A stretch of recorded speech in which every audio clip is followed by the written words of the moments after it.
नमस्कार, मैं हूं दीपाली राणा। आप देख रहे हैं कमोडिटी राउंडअप और कमोडिटी मार्केट के एक्शन पर तो नजर रहेंगी ही, साथ ही फोकस करेंगे स्ट्रैटेजीज पर। लेकिन आज के शो में क्या है खास, बातचीत करेंगे कच्चे तेल पर, जहां पर एक तेजी के बाद वापस हमने भाव फिसलते हुए देखा है। और अगर ब्रेंट को आप देखेंगे तो अब ये $95 पर आकर कर रहा है कारोबार, तो यहां पर वापस से प्रेशर बनता हुआ दिखा है।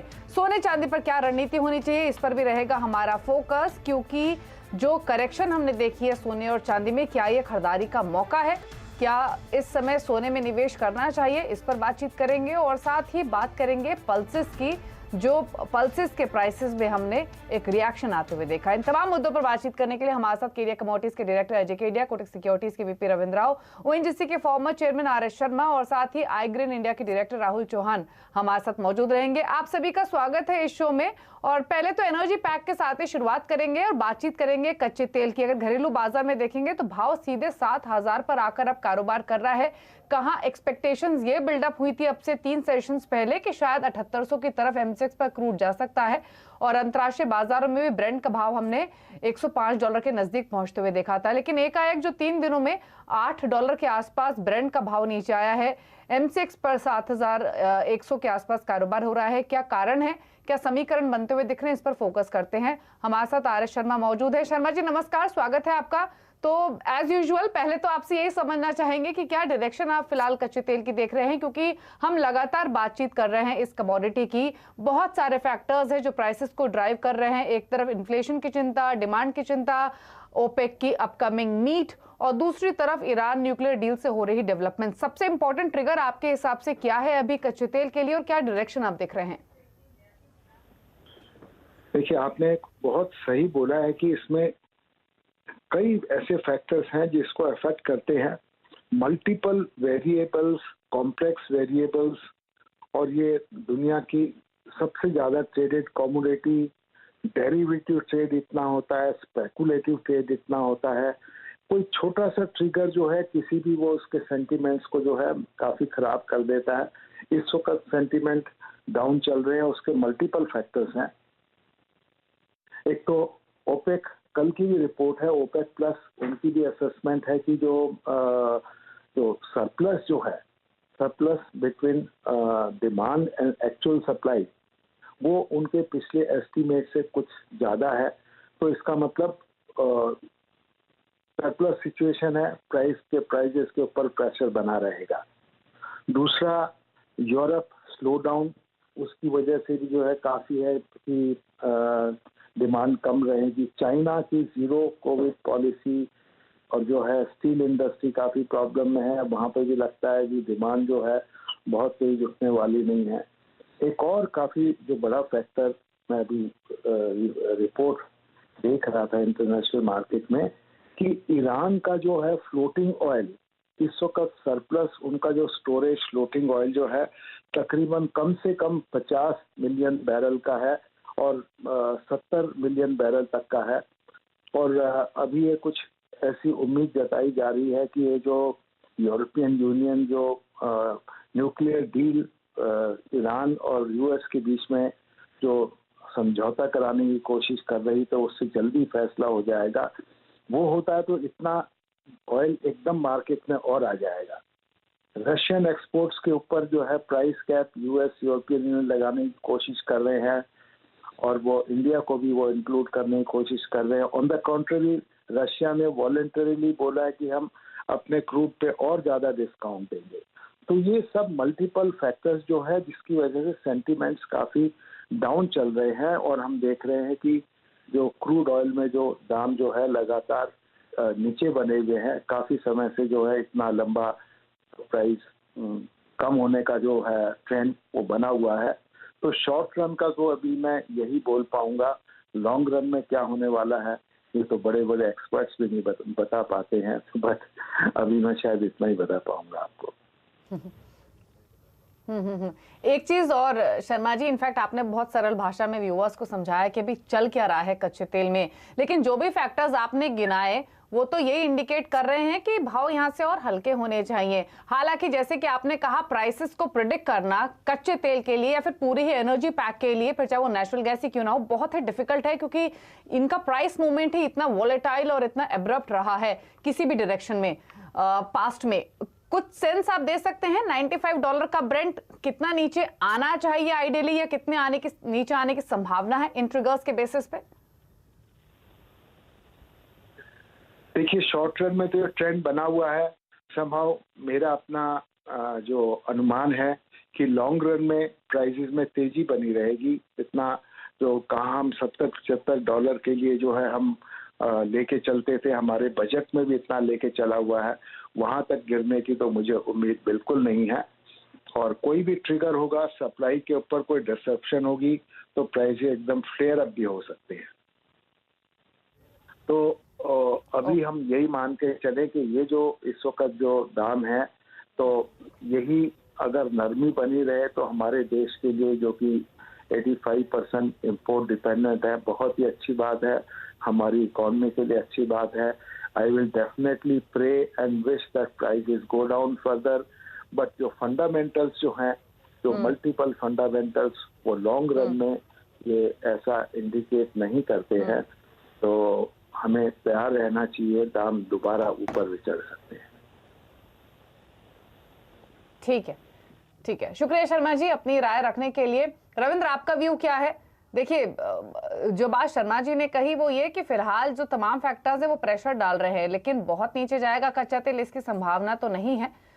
लॉन्गर टर्म में ऊपर की डायरेक्शन नहीं दिख रही है, लेकिन सवाल नियर टर्म का है। तो आपके हिसाब से क्या रेंज रह सकती है और क्या व्यू है लेवल्स के हिसाब से? Good morning Deepali. जैसे शर्मा सर ने fundamentally I think he has explained all the pointers. मेरे हिसाब से जो प्राइस एक्शन है, जैसे हमने पिछले वीक में बताया था कि अपसाइड में $97-98 का WTI में एक रेजिस्टेंस है और जो एक्सट्रीम रेजिस्टेंस है वो अराउंड $102 का है। तो अगर आप देखें तो प्राइजेस एग्जैक्टली $98 के पास में जाके वहाँ से हमने प्राइस को नीचे आते हुए देखा है, और जो लोअर लेवल हमने बताई थी वो $84-85 का था, वो अभी भी इंटैक्ट है। मेरे हिसाब से वो बहुत स्ट्रॉन्ग सपोर्ट है। अगर उसके नीचे जाता है तो फिर we are expecting it might even drift towards $77। तो वो अभी थोड़ा सा दूर है, अभी अराउंड $89 के आसपास चल रहा है WTI। बट अगर एकदम नियर टर्म की बात करें तो मेरे हिसाब से $88 का भी एक सपोर्ट बन रहा है। अगर उसके नीचे फिसल जाता है तो फिर 85 हाफ तक आ सकता है। तो मेरे हिसाब से मैं 2-3 इंपॉर्टेंट लेवल्स देखूंगा ऑन द लोअर साइड। पहला तो जो 88 का सपोर्ट है, अगर उसके नीचे जाता है तो I am expecting it will come again towards 85, 50, $85। और थोड़े से मीडियम टर्म पर्सपेक्टिव से आई थिंक 84 बहुत ही स्ट्रॉन्ग सपोर्ट है, उसके नीचे $77 तक आ सकता है। Fundamentally it is still mixed, supply concerns और डिमांड कंसर्न्स दोनों ही बने हुए हैं। तो I think it is getting push from both the sides. तो मेरे हिसाब से अभी भी जब तक $84 नहीं निकालता है, मुझे लगता है कि it might stay in a range. अभी जो अपसाइड रेजिस्टेंस है वो अराउंड $92-93 का है, और उसके ऊपर फिर से 96-97 का लेवल दिखेगा। तो जो नियर टर्म है that should be between $88 to $92-93। और अगर M6 की बात करें तो M6 में 6800 का एक सपोर्ट है, और अपसाइड रेजिस्टेंस अभी बनेगा 7350, 7400 के आसपास। तो ये मैं नियर टर्म रेंज देख रहा हूँ। और थोड़ा सा एक्सट्रीम टर्म अगर देखें तो 7800 ऑन द हायर साइड, और लोअर साइड जो है वो अराउंड 6600 से लेके 6500। ओके, अजय, आपका व्यू नेचुरल गैस पर क्या है? डिप्स पर खरीदेंगे या भी अवॉइड करेंगे? Good morning Deepak ji.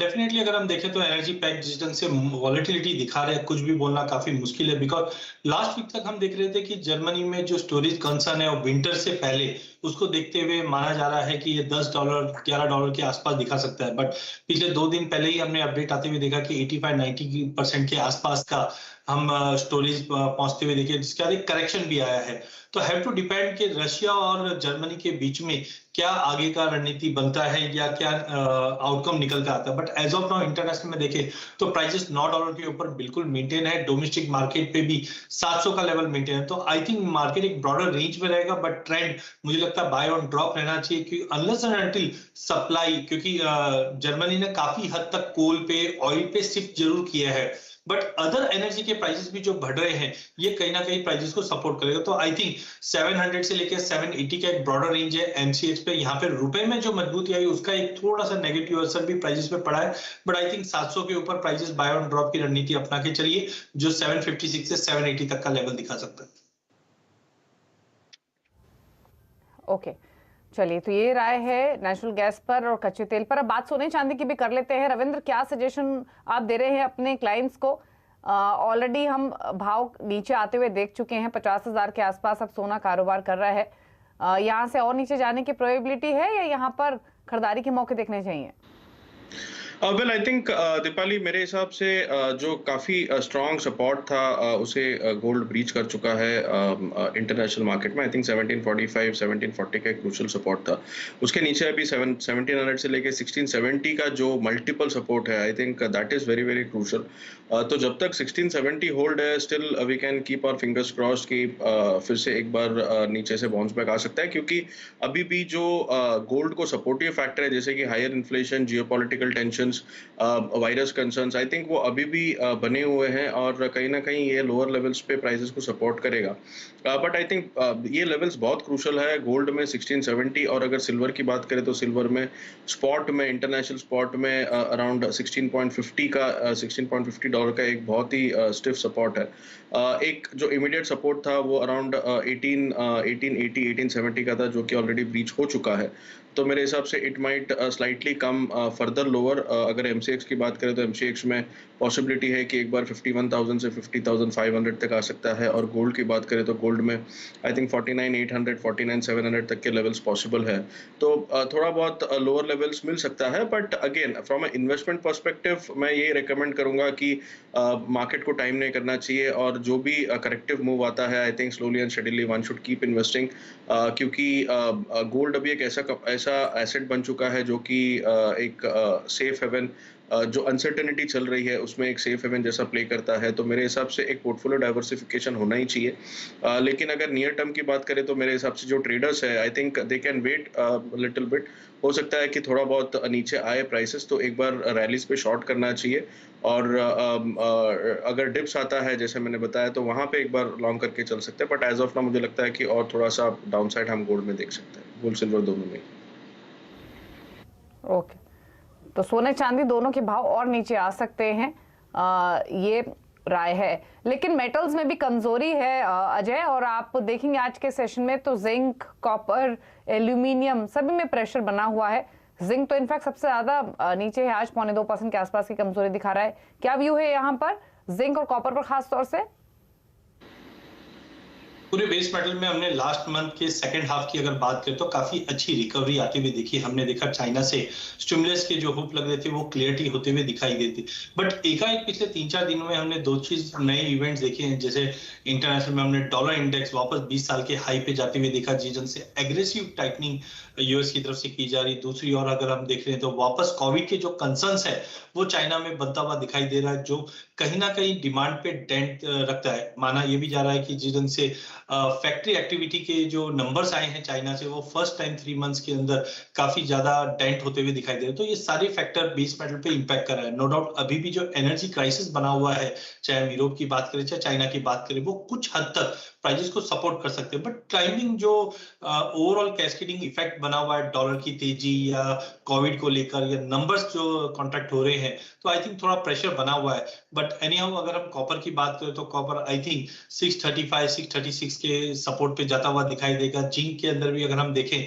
तो प्रेशर जरूर बना हुआ है, बट 300 का एक साइकोलॉजिकल लेवल बना हुआ है, वहां पे जाकर प्राइसेस कहीं ना कहीं सपोर्ट लेता हुआ दिखाई देगा। एंड लास्ट में अगर हम एल्यूमिनियम की बात करें तो डेफिनेटली एल्यूमिनियम के प्राइसेस के अंदर काफी होप है, बिकॉज जिस ढंग से स्मेल्टर्स ने प्रोडक्शन कट्स किए हैं वो कहीं ना कहीं प्राइसेस को सपोर्ट करेगा। पिछले 2 महीने में हमने एल्यूमिनियम के प्राइसेस को 200 से लेकर 212 के दायरे में ट्रेड करते हुए देख पा रहे हैं। तो आई थिंक 200 रुपए का लेवल एल्यूमिनियम में एंड 300 का लेवल जिंक के अंदर एक साइकोलॉजिकली काफी स्ट्रॉन्ग सपोर्ट के रूप में आएगा। But that can take time, because जब तक कोविड का क्या रेस्ट्रिक्शन कितना लंबा चलेगा, चाइना से क्लियरिटी नहीं आती है, तब तक प्राइसेस थोड़े दबाव में। तो टेम्पररी फॉल बैक है, बट हाँ सितंबर मिड से एंड तक की बात करें तो अगेन साइन ऑफ रिकवरी वापस बनता हुआ दिखाई देगा। ओके, आपकी स्ट्रेटेजी क्या है बेस मेटल्स पर रविंद्र? वेल मेरे हिसाब से थोड़ा सा जो पावर रिलेटेड इश्यूज था चाइना से, आई थिंक वो थोड़ा सा कम हो रहा है, तो उस वजह से हमने एक डाउनसाइड देखा है। प्लस जो वहाँ पे कंटिन्यूस रेस्ट्रिक्शन चल रहा है उससे डिमांड कंसर्न्स बने हुए हैं।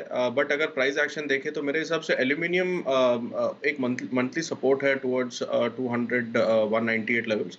जब तक कि वो होल्ड है, I think it will trade in a range, और ये जो लेवल है आई थिंक बाइंग जोन है, क्योंकि यहाँ पे रिस्क रिवॉर्ड काफी कम है। बट हमें ये देखना होगा कि अगर 200 या फिर 198 के नीचे अगर क्लोजिंग आ जाता है तो I think it will be very bad for aluminium prices, और हम इसे और ड्रिफ्ट होते हुए देख सकते हैं। सिमिलरली अगर कॉपर की बात करें तो कॉपर में मेरे हिसाब से 638 635 का एक अच्छा सपोर्ट है। उसके नीचे नहीं जाना चाहिए। अगर उसके नीचे निकल जाता है तो फिर वी आर सेट फॉर 620 615। तो कंसर्न्स अभी बने हुए हैं। I think everything depends on dollar also now. Dollar index में 109.20 के आसपास मार्केट एक दो तीन बार गया है, बट वहां से हमने थोड़ा सा एक करेक्टिव मूव देखा। आई थिंक उसके ऊपर अगर सस्टेन करता है तो फिर डॉलर इंडेक्स में और थोड़ा सा स्ट्रेंथ आ सकता है, which can be weaker for base metals. तो मेरे हिसाब से थोड़ा सा फंडामेंटली और टेक्निकली भी थोड़ा सा ऑन द डाउन साइड लग रहा है as of now. But lower levels पे सपोर्ट रहेगा। इसमें डॉलर इंडेक्स को वॉच करना पड़ेगा। अगर उसमें कोई करेक्टिव मूव आता है तो आई थिंक एक रिबाउंड पॉसिबल है बेस मेटल्स में। ओके, चलिए, तो ये बातचीत हुई बेस मेटल्स की, और इसी के साथ एक ब्रेक का भी वक्त हो गया। रविंद्र, आपका शुक्रिया अपनी स्ट्रैटेजीज देने के लिए। अजय हमारे साथ बने रहेंगे। ब्रेक के उस पर हम बातचीत करेंगे एग्री कमोडिटीज पर, खासतौर से फोकस रहेगा पल्सेस पर। लेकिन ब्रेक में जाने से पहले एक बार आपको बता देते हैं मनी कंट्रोल प्रो के बेहद ही आकर्षक ऑफर के बारे में। मनी कंट्रोल अगस्त में फाइनेंशियल आजादी का उत्सव मना रहा है, और अगर इस खास मौके पर आपके लिए लेकर आया है फाइनेंशियल फ्रीडम ऑफर, जिसके तहत मनी कंट्रोल प्रो का सब्सक्रिप्शन आप नेट जीरो कॉस्ट या यूं कहें मुफ्त में पा सकते हैं। अब इसके लिए आपको रोजाना ₹1 की दर से मनी कंट्रोल प्रो की सब्सक्रिप्शन लेना है। इस सब्सक्रिप्शन के साथ आपको हमारे ब्रांड पार्टनर की ओर से मिलेंगे ₹1500 के आकर्षक वाउचर्स। इसलिए देर ना करें, मनी कंट्रोल ऐप या वेबसाइट पर जाएं और इस धमाकेदार ऑफर का फायदा उठाएं।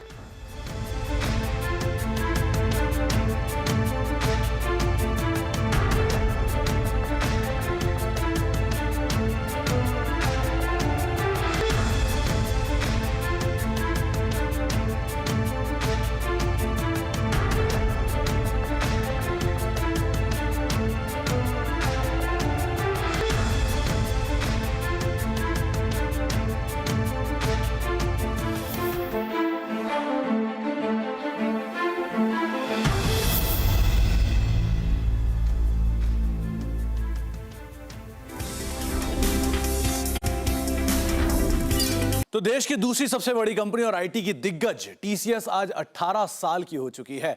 2004 25 अगस्त को इसकी लिस्टिंग हुई थी, और वहां से लेके आज तक की जर्नी जो है वो काबिले तारीफ है।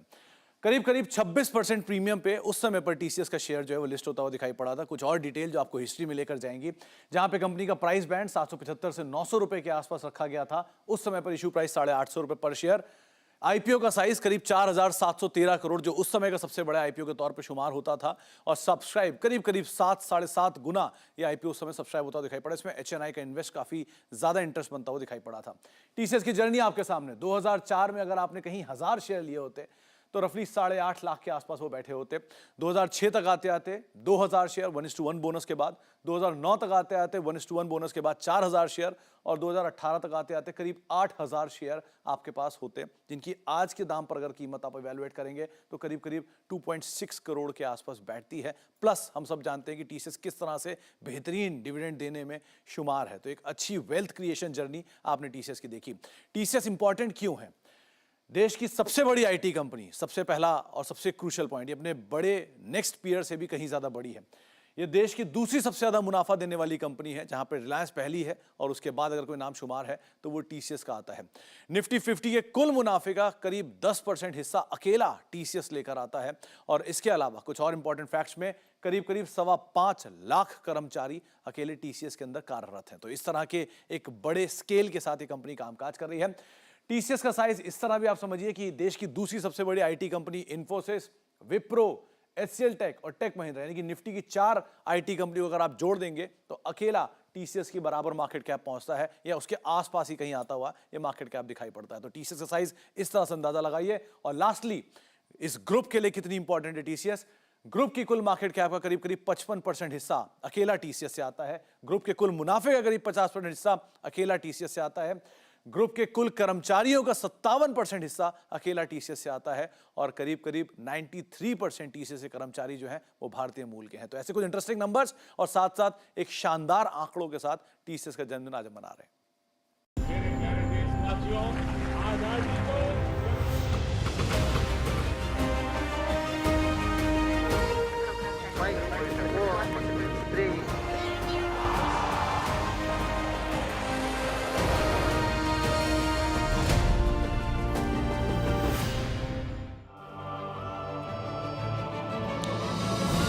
अमृत मंथन में आज हम बातचीत करेंगे देश की अर्थव्यवस्था के बारे में। किस तरह से बीते 75 साल में भारतीय अर्थव्यवस्था ने ग्रो किया है, किस तरह से वो शेप अप होते हुए दिखाई पड़ी है।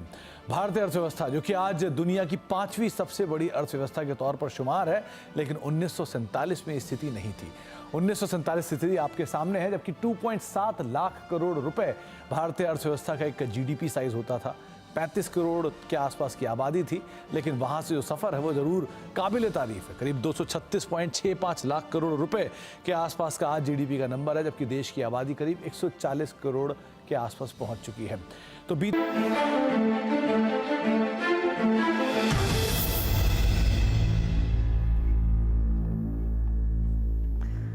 आप देख रहे कमोडिटी राउंड अप और अब बात करेंगे पल्सेस की। दरअसल एक फैसला सरकार ने लिया है और सीसीए नोटिफिकेशन के हिसाब से जो सेंटर है, जो गवर्नमेंट है, वो 40% ज्यादा प्रोक्योर अप करेगी तुअर का, उड़द का, मसूर का, जो फार्मर्स उगाते हैं। पहले जो इसकी लिमिट थी वो 25% के आसपास की थी और ये कदम उठाया गया है प्राइस सपोर्ट स्कीम के तहत, यानी PSS, जिसमें जब मार्केट रेट इन दालों का एमएसपी के नीचे फिसलता है तो फार्मर्स को लॉस ना हो, उसको सपोर्ट करने के लिए डिसीजन लिया जाता है। अब इसके मायने क्या हैं और क्या भाव है, भाव के हिसाब से क्या सिनेरियो फिलहाल है, इस पर बातचीत कर लेते हैं। राहुल चौहान हमारे साथ मौजूद हैं, जो कि डायरेक्टर हैं आई ग्रेन इंडिया के।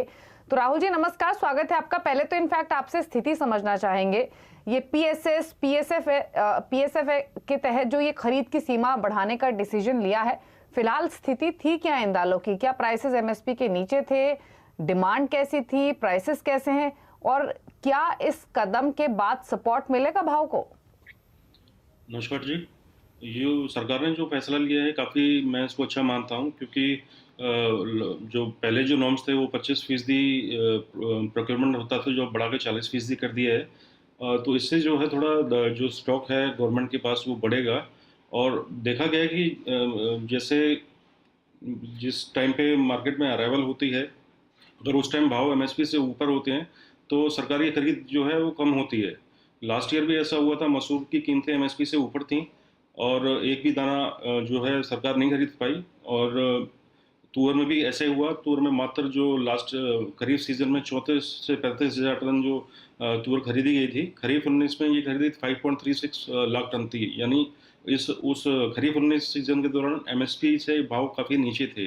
तो डिपेंड करता है कि जिस टाइम ये सरकारी खरीद शुरू होगी उस टाइम फसलों के क्या भाव होंगे, उस पर डिपेंड करेगा कि सरकारी खरीद जो लक्ष्य रखा है 40% का वो पूरा होगा या नहीं।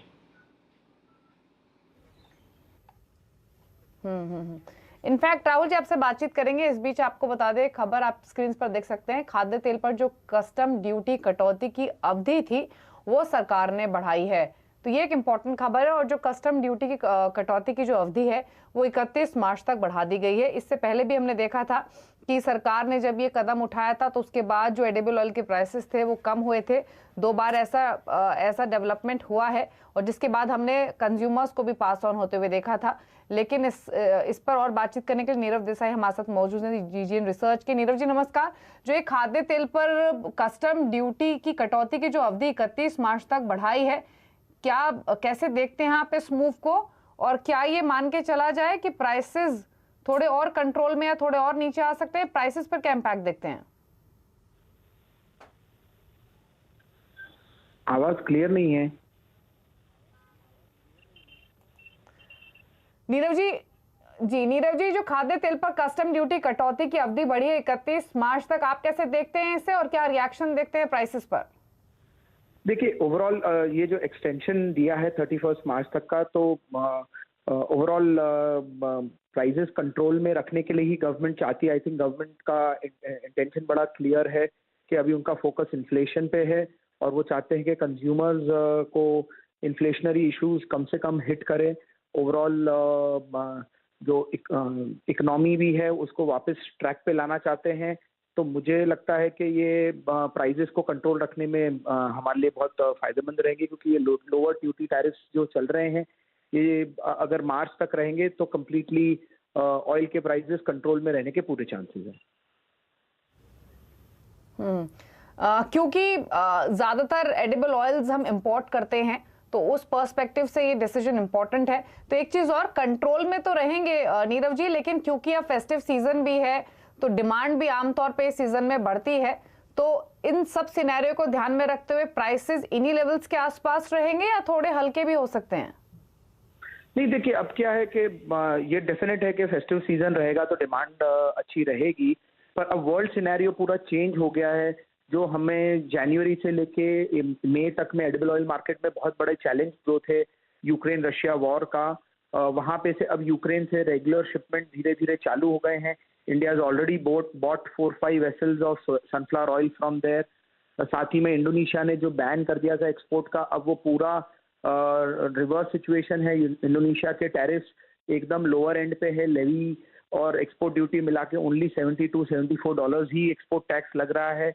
और अभी जो इंडोनेशियन मिनिस्टर दिल्ली आए भी थे, उनने भी बहुत क्लियर ये इंडिकेशन दिया है कि Indonesia will be keen to supply oil to India, and वो लोग कोई टैरिफ में बहुत जल्दी से बड़े चेंजेस अपवर्ड रिविजन के नहीं लाएंगे। तो कहीं पे भी वर्ल्ड मार्केट में ऑयल में ऐसा बहुत बुलिश सिनेरियो नहीं बना हुआ है। जहां तक कि हमारे यहाँ की ग्राहकी की बात है तो थोड़ी ग्राहकी का सपोर्ट रहेगा, बट सप्लाई बहुत अच्छी है और इम्पोर्ट भी काफी अच्छा है। अगस्त में ही 9.5 लाख टन का पाम का इम्पोर्ट हम कर रहे हैं, तो सप्लाई चेन बहुत अच्छा है। ओके, ठीक है, चलिए शुक्रिया नीरव अपने क्विक कमेंट्स देने के लिए। राहुल जी शुक्रिया आपका भी, पल्सेस पर जो डेवलपमेंट हुई है सीसीए नोटिफिकेशन के क्या मायने हैं वो बताने के लिए। अजय आपके ट्रेड्स लेने थे बट समय की कमी है तो इसीलिए माफी चाहेंगे। शुक्रिया आपका भी शो में आने के लिए और अपने व्यूज बाकी कमोडिटीज पर देने के लिए। तो इसी के साथ इस खास शो में तो इतना ही। ब्रेक के उस पार आप देख सकते हैं फ्यूचर एक्सप्रेस वीरेन के साथ। नमस्कार।